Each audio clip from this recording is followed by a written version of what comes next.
Graça e paz, está entrando no ar o nosso programa Anunciando o Reino de Deus. A partir de agora, a mensagem do Evangelho diretamente para o seu coração.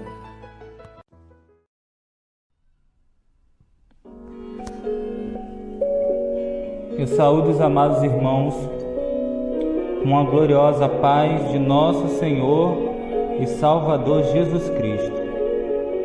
Somente a Ele toda a honra e glória. Bem, queridos, eu quero trazer uma palavra de Deus para a igreja nesta noite, baseada no texto do Evangelho segundo Mateus, capítulo 16, versículos 16 e 18. Portanto, abra sua Bíblia no Evangelho segundo Mateus e vamos à leitura da Palavra de Deus no capítulo 16, a partir do versículo 16.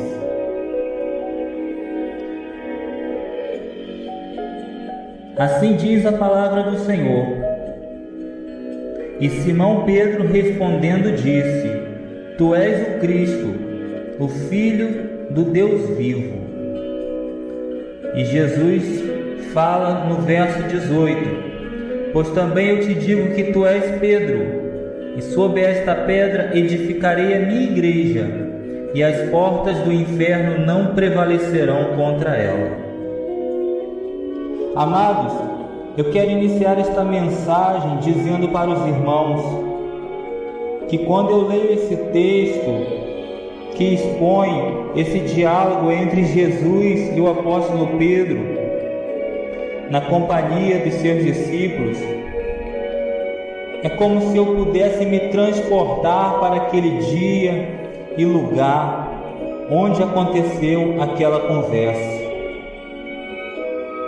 Eu posso ouvir as palavras de Jesus ecoando, soando aos meus ouvidos como eu fosse uma testemunha presente naquele lugar.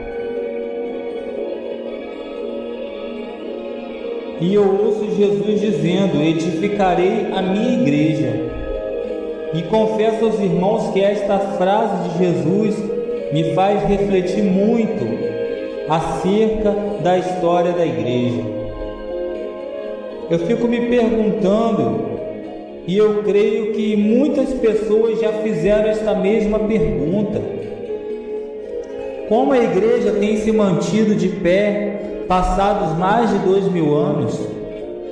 Como ela não sucumbiu diante das ameaças e críticas dos seus oponentes mais ferozes? Como ela resistiu aos vendavais de todos os tempos? Todos sabem que a Igreja de Cristo sempre sofreu com perseguições, desde o seu nascimento, lá em Atos dos Apóstolos, até os nossos dias. A igreja sempre foi perseguida. Nesse momento que nós estamos aqui neste culto, é provável que muitas igrejas estejam sendo perseguidas em várias partes do mundo, quem sabe até mesmo aqui no Brasil. A igreja está sob a mira dos seus inimigos. Ela é alvo constante dos bombardeios daqueles que querem destruí-la a qualquer custo. É claro que quem está por trás disso é o diabo.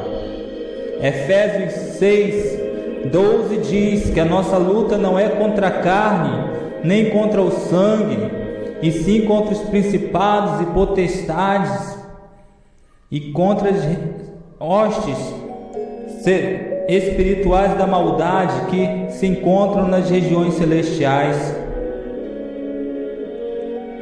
O próprio Pedro nos revela que o diabo é o nosso adversário, está em 1 Pedro 5:8. Mas apesar disso tudo, a igreja do Senhor, ela continua viva e inabalável. E eu fico me perguntando como isso foi possível. A resposta a esta pergunta nós podemos encontrar no próprio texto que nós lemos.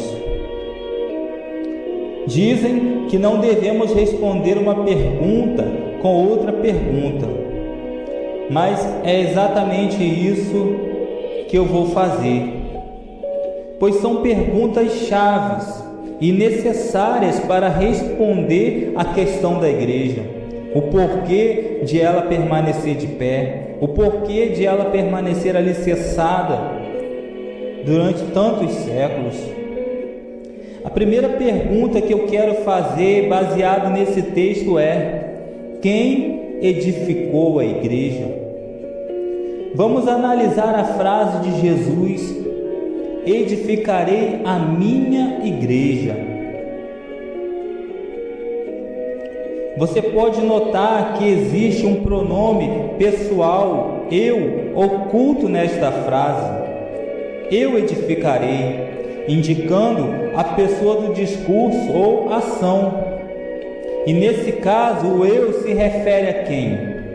Quem está falando que vai edificar a igreja? O próprio Senhor Jesus. Isso significa dizer que a primeira razão da igreja estar de pé é o fato dela ter sido edificada pelo próprio Senhor Jesus. A igreja não foi edificada por homens, nem é edificada por homens. Nós somos cooperadores de Deus, capacitados pelo Espírito Santo, ou seja, o mestre da obra é Jesus, nós somos os seus ajudantes. O que me chama a atenção é que Jesus edificou a igreja. O artigo definido A indica pelo menos 3 características da igreja. Primeiro, a igreja é única. Significa que não existe mais de uma igreja de Jesus. Há somente uma única igreja. E embora existam muitos nomes e tipos de igrejas, cada qual com sua tradição, costume e doutrinas em particular, é errado definir a igreja como uma organização. Jesus não morreu para estabelecer uma instituição, mas para salvar os pecadores. É o que nós podemos ver em Atos 20, versículo 28. Vamos lá, vamos ler. Atos 20, versículo 28. Que fala por quem Jesus morreu.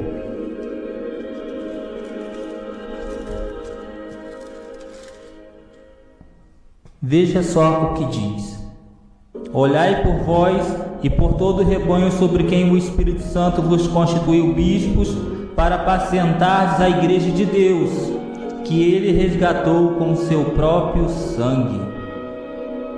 Aleluias! A igreja foi resgatada, foi liberta do pecado pelo próprio sangue de Jesus. Portanto, a igreja não é este prédio feito de tijolos e cimento, nem muito menos a placa com o nome escrito lá na frente.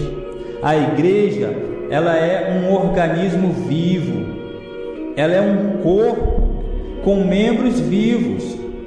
Vamos ver 1 Coríntios 12, 27.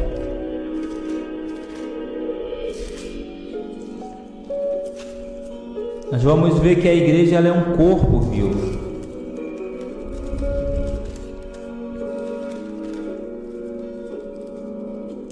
Diz assim: ora, vós sois o corpo de Cristo, e seus membros em particular. Romanos 12, versículo 4 e 5.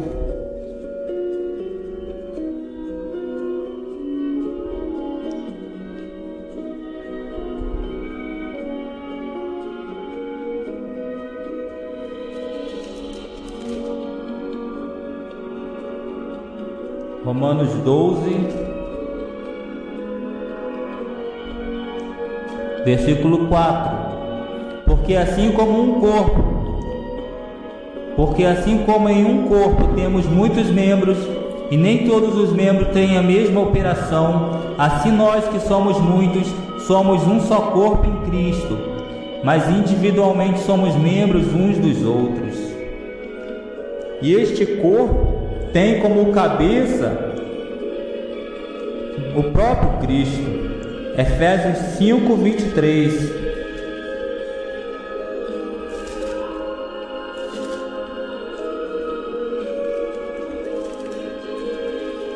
Vamos ver o que diz Efésios 5, 23.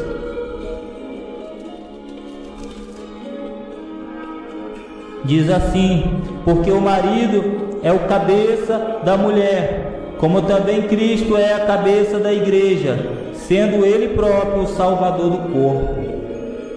Aleluias! A outra característica da igreja é que a igreja ela é universal. É a mesma igreja em todos os tempos, em todos os lugares e culturas. São os discípulos de Cristo em todo o mundo. Nenhum homem é capaz de identificar e contar os membros deste corpo universal. Somente Deus pode fazer isso. Vamos ver Hebreus, capítulo 12, versículo 23.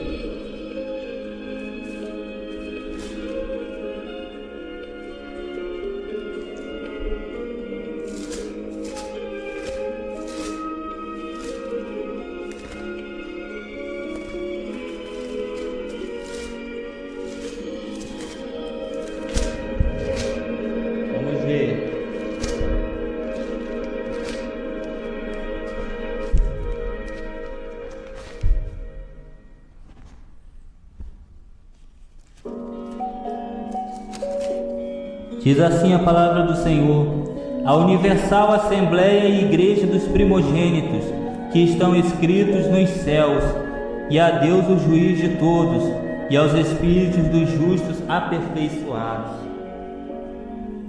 Portanto, a igreja é uma assembleia de inscritos nos céus. Outra característica da igreja é que a igreja é autêntica. A igreja de Cristo não pode ser imitada ou falsificada por ninguém. Ela não pode ser adulterada, não pode ser fraudada. Sabe por quê? Porque sobre ela habita o Espírito Santo. E o Espírito Santo que zela pela igreja, ele é o selo de autenticidade. Ele é quem identifica e comprova se uma igreja é de fato verdadeira. Aqueles que têm o Espírito Santo não podem ser enganados ou confundidos, pois o Espírito Santo testifica no interior do crente. E de fato, se de fato uma igreja pertence a Jesus, se de fato ela o ama e ela o obedece. Portanto, a igreja ela é autêntica. Então Jesus, ele edificou uma igreja única, uma igreja universal e uma igreja autêntica. A segunda pergunta que nós podemos extrair desse texto é: a quem pertence a igreja? Nós já vimos que Jesus edificou a igreja. E essa igreja pertence a quem? Diz o texto que Jesus fala: edificarei a minha igreja. Minha é um pronome possessivo que indica posse. Mas neste caso em particular, indica mais que posse, indica afetividade, indica afeto, carinho, amor.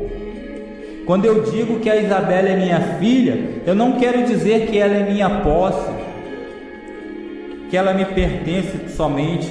Eu quero dizer que eu a amo, que eu tenho por ela um imenso carinho e respeito. Da mesma forma é a nossa relação com Cristo. A igreja pertence única e exclusivamente a Jesus. Ele é sim o nosso dono, somos sim sua propriedade particular. Mas não foi com força nem violência que nós fomos adquiridos. Não, foi por amor. Jesus pagou um alto preço para nos adquirir. Vamos ver o que diz 1 Coríntios 6, 20. 1 Coríntios 6, versículo 20. Diz assim: porque fostes comprados por bom preço. Glorificai, pois, a Deus no vosso corpo e no vosso espírito, os quais pertencem a Deus. Mas que preço foi esse que Jesus pagou?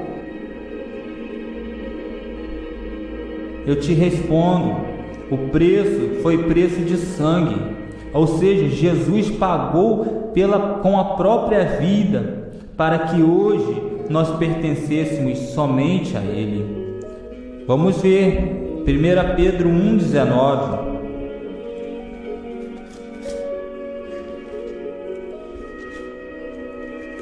1 Pedro, capítulo 1, versículo 19.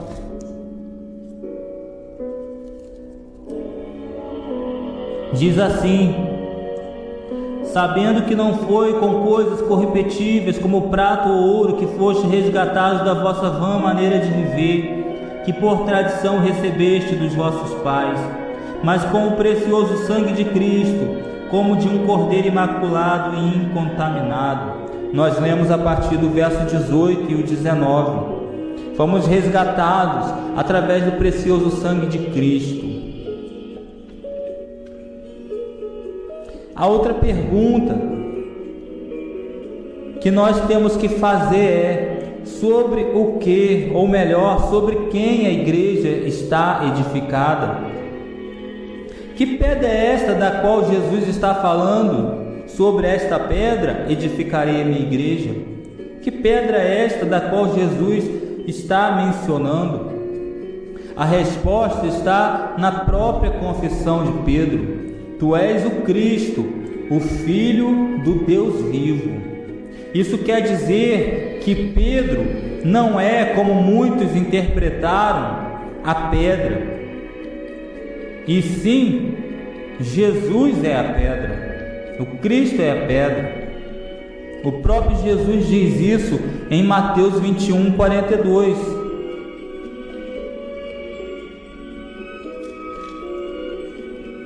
Vamos ver Mateus 21, versículo 42.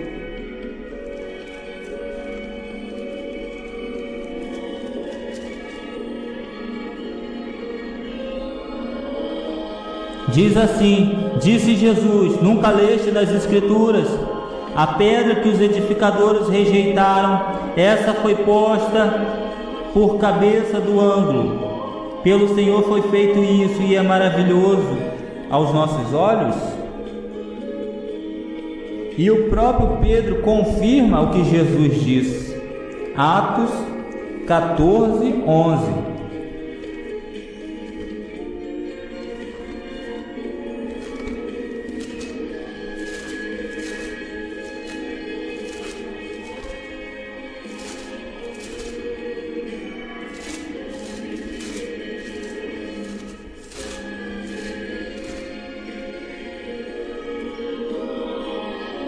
Atos 14, 11. E as multidões, vendo o que Paulo fizera,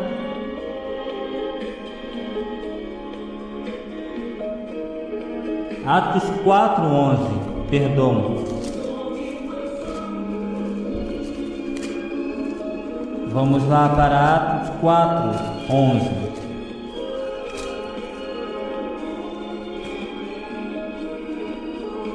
Ele é a pedra que foi rejeitada por vós, os edificadores, a qual foi posta por cabeça de esquina.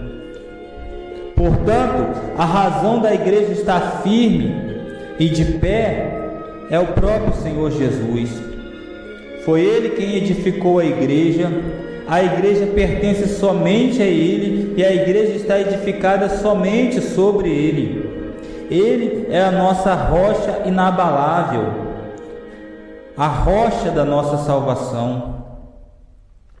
E nunca é demais lembrar que você é a igreja. Portanto, meu amado, não importa quantos vendavais têm soprado contra a sua vida, não importa as lutas que você tem atravessado, não importa as perseguições que você tem enfrentado, só importa uma coisa: onde você está edificado. Porque se você estiver firme sobre a rocha que é Jesus, pode vir o que for contra a sua vida, mas não poderá lhe derrubar, não poderá lhe abalar, não irá lhe fazer cair, porque Jesus te segura pelas mãos e te sustenta.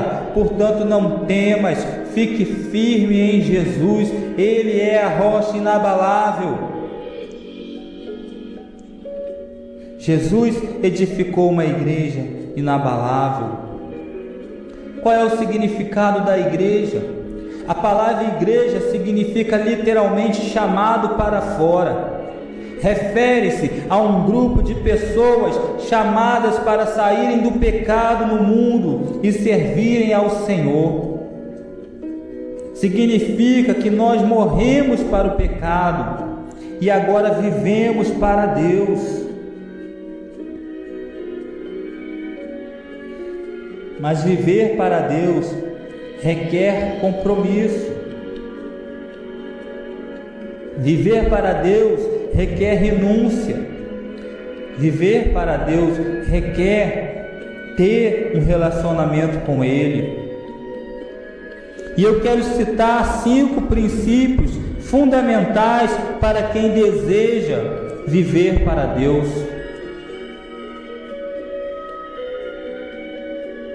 O primeiro princípio é que viver para Deus é viver somente pela graça. Vamos ver Tito 2, 11 e 12. Tito 2, versículo 11 e 12. Porque a graça de Deus se há manifestado, trazendo salvação a todos os homens, ensinando-nos que, renunciando à impiedade e às concupiscências mundanas, vivamos neste presente século sóbria, justa e piamente.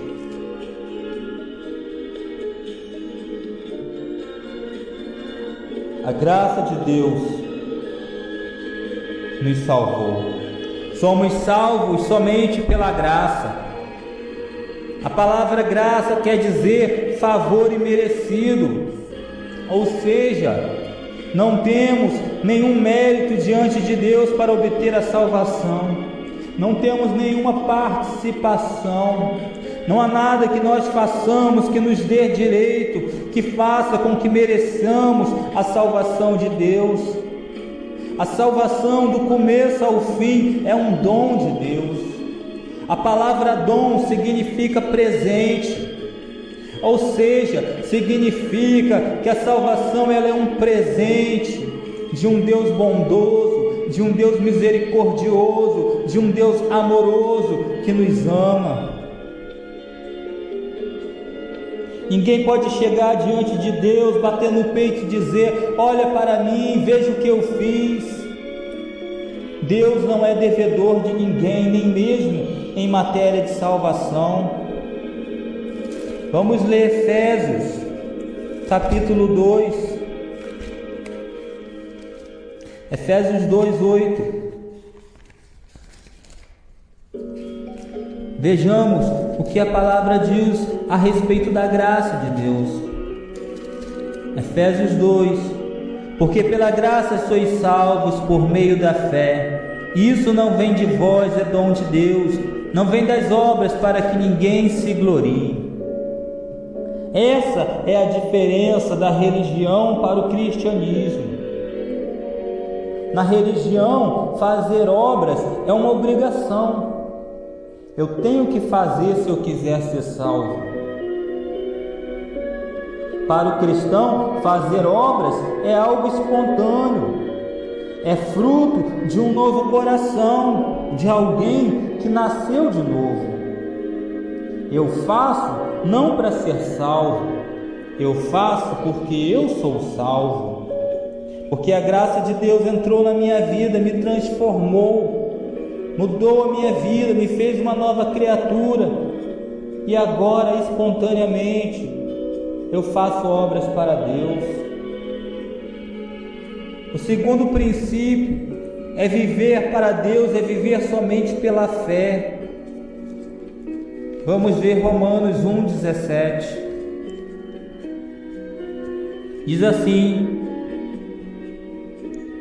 porque nele se descobre a justiça de Deus de fé em fé, como está escrito, mas o justo viverá da fé. Por que temos que viver pela fé?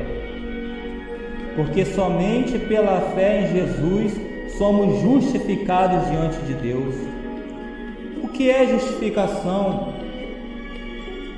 Justificação é a resposta maior de todas as questões humanas.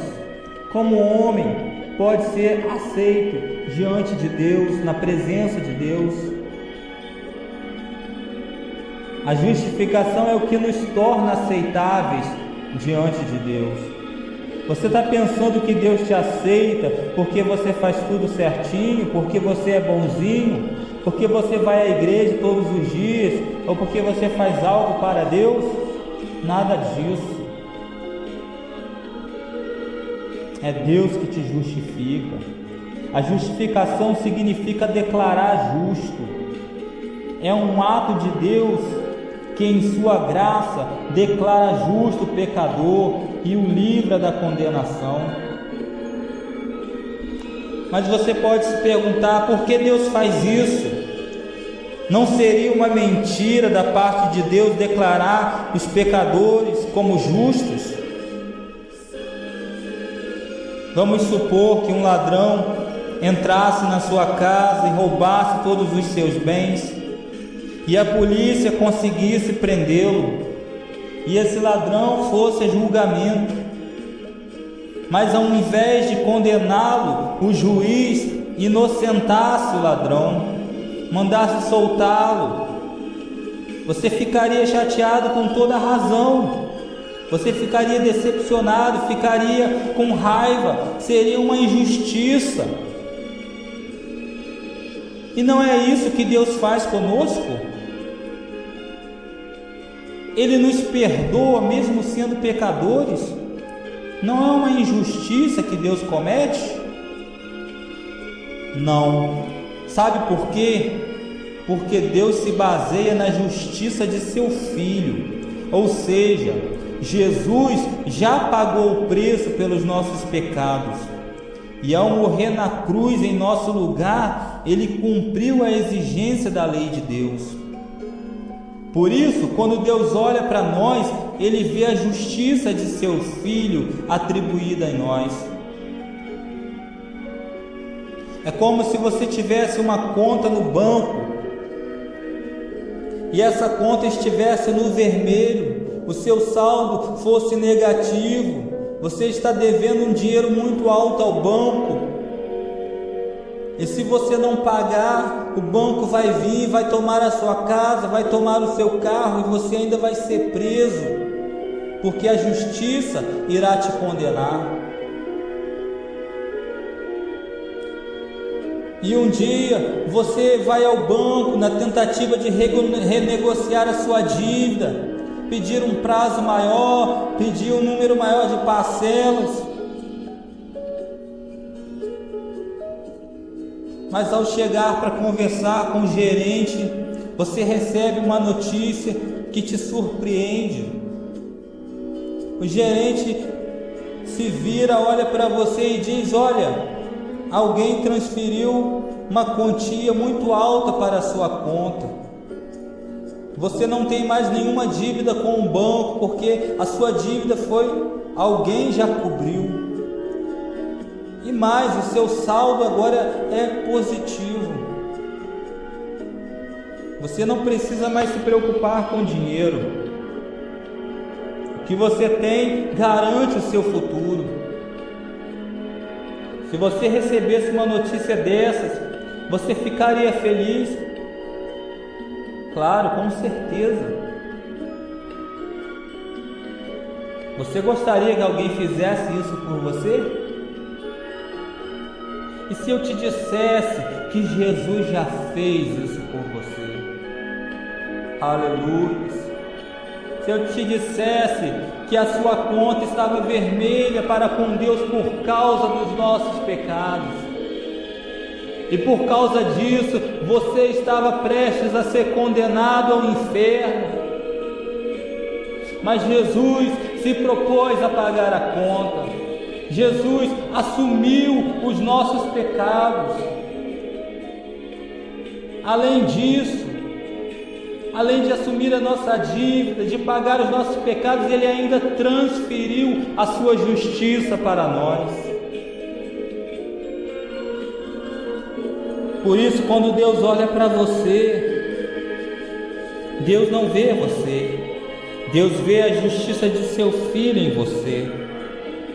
E essa é a razão porque nós não somos consumidos, é a razão porque não somos banidos da presença de Deus.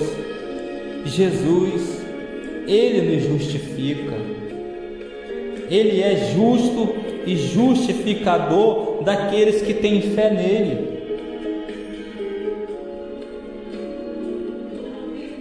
Alguém pode pensar, mas então é só isso?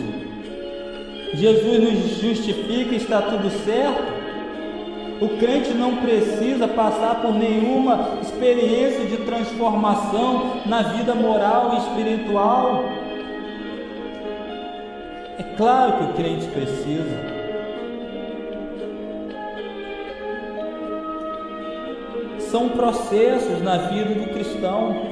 Primeiro, Deus nos declara justos, processo de justificação. Ou seja, os méritos de Cristo são transferidos para nós. É uma ação divina. Depois Deus nos torna justos. É o processo de santificação. E aí exige a participação humana. Exige de nós todos os dias tentar melhorar, buscar fazer a vontade de Deus, se afastar do pecado, se santificar. Como assim? Depois que Deus o justifica e o reconcilia com Deus mediante a fé em Cristo, você é capacitado pelo Espírito Santo a crescer em santidade. É o que diz Efésios 2:10. Vamos ver. Diz assim: porque somos feitura sua, criados em Cristo Jesus para as boas obras, as quais Deus preparou para que andássemos nelas. Portanto, a santificação é um processo natural na vida daquele que já foi justificado. Um outro princípio para quem quer viver para Deus. Viver para Deus é somente viver pela Escritura. Vamos ler 2 Timóteo 3,16.